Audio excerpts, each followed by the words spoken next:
Hello मित्रों, CL sir GS classes में आप सभी का स्वागत है। मैं सीएल चौधरी आपके बीच में पुनः उपस्थित हुआ हूं। तो मित्रों, इसके पहले के क्लास में हम लोग नीति निर्देशक तत्व और मौलिक अधिकार में अंतर को स्पष्ट किया और ये भी बताया कि नीति निर्देशक तत्व अनुच्छेद 12 में परिभाषा है, 36 में परिभाषा है, 37 में प्रकृति एवं स्वरूप के बारे में हमने बताया। नीति निर्देशक तत्व में हमने ये भी बताया कि ये असीमित है, वाद्य योग्य नहीं है और ये सरकार के अधिकार हैं, अर्थात 36 से 51 तक जो अनुच्छेद हैं उसी में सरकार जो है नीतियों को बनाने का काम करती है। तो इसी में हम लोग आगे बात करेंगे। 36 में हमने बताया राज्य की परिभाषा, 37 में क्या बताया, प्रकृति एवं स्वरूप। अब देखिए और अन्य आर्टिकल पे बात करते हैं। 38 में क्या है, सामाजिक लोकतंत्र की स्थापना।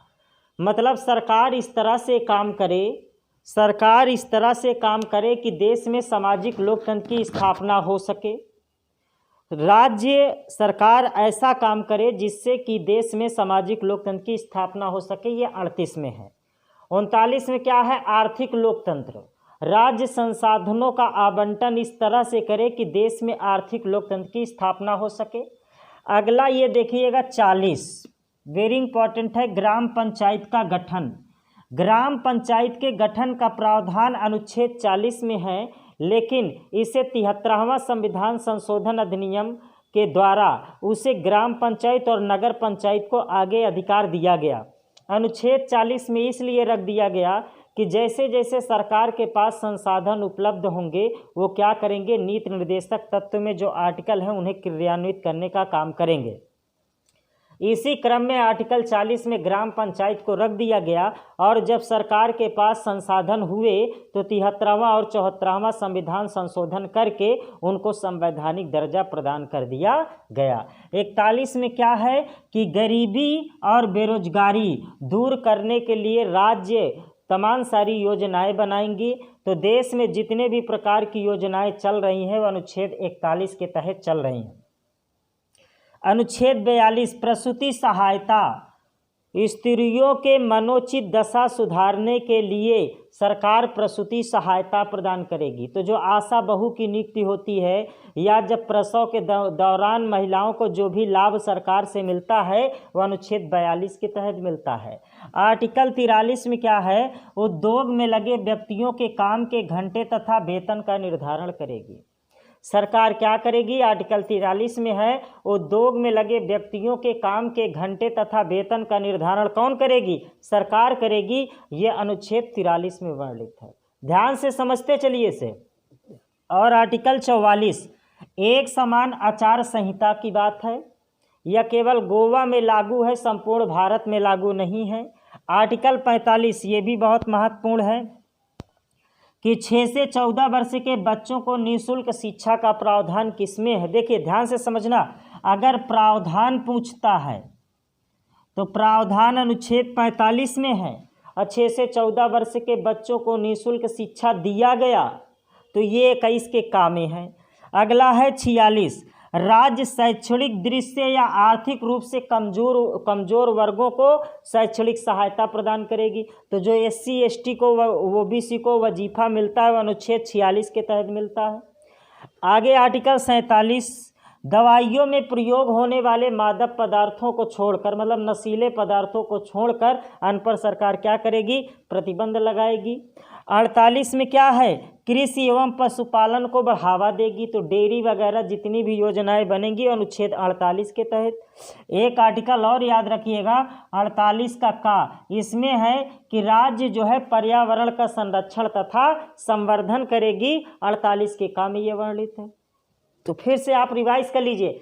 36 में राज्य की परिभाषा, 37 में प्रकृति एवं स्वरूप, 38 में सामाजिक लोकतंत्र, 39 में आर्थिक लोकतंत्र की स्थापना, 40 में ग्राम पंचायत का गठन, 41 में गरीबी बेरोजगारी दूर करने का प्रयास, 42 में प्रसूति सहायता, 43 में उद्योग में लगे व्यक्तियों के काम के घंटे तथा वेतन, 44 में एक समान आचार संहिता, 45 में 6 से 14 वर्ष के बच्चों को निःशुल्क शिक्षा का प्रावधान और 46 में SC ST को वजीफा, 47 में दवाइयों में प्रयोग होने वाले मादक पदार्थों को छोड़कर अन्य पर प्रतिबंध है। 48 में कृषि एवं पशुपालन को बढ़ावा है। 48 के काम में पर्यावरण संरक्षण तथा संवर्धन है।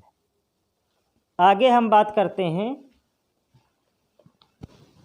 48 तक, इसे नोट कर लीजिए, स्क्रीनशॉट ले लीजिए।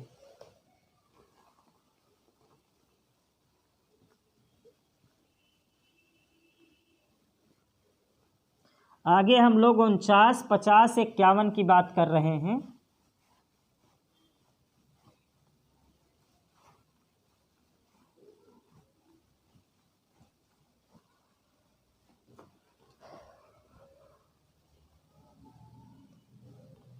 अगला आर्टिकल है आपका 49। इसमें क्या है? संसद द्वारा घोषित स्मारक या धरोहर।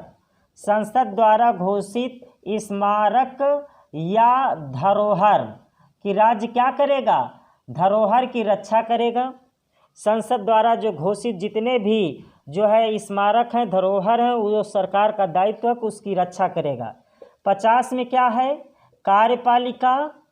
कार्यपालिका प्लस जो है न्यायपालिका पृथक रूप से काम करेगी। पृथक रूप से क्या करेगी?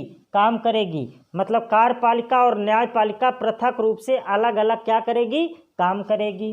नोट करते जाइएगा, आप इसे अच्छे से समझ लीजिएगा, स्क्रीनशॉट ले लीजिएगा, नोट कर लीजिएगा, रोक करके लिख लीजिएगा। बहुत महत्वपूर्ण क्लास है। 51 में क्या है? अंतर्राष्ट्रीय शांति एवं सद्भावना। अंतर्राष्ट्रीय, ये भी आर्टिकल बहुत महत्वपूर्ण है। अंतर्राष्ट्रीय शांति एवं सद्भावना की कामना करेगा राज्य। यहाँ से आपका नीति निर्देशक तत्व समाप्त होता है। उसके बाद 51 का याद रखना, ये इम्पॉर्टेंट है। भाग 4 का ये दोनों चीज, अनुच्छेद 51 का भाग 4 का क्या है? मौलिक कर्तव्य। मौलिक कर्तव्य ये कहाँ से लिया गया है? तो ये रूस से लिया गया है। अब किसके सुझाव पे लिया गया है? तो 42वां संविधान संशोधन के द्वारा स्वर्ण सिंह समिति के सुझाव पर। स्वर्ण सिंह समिति के सुझाव पर 10 मौलिक कर्तव्य लिए गए हैं, याद रखिएगा। आगे है 86वां मौलिक कर्तव्य। क्या है? कि 6 से 14 वर्ष के बच्चों को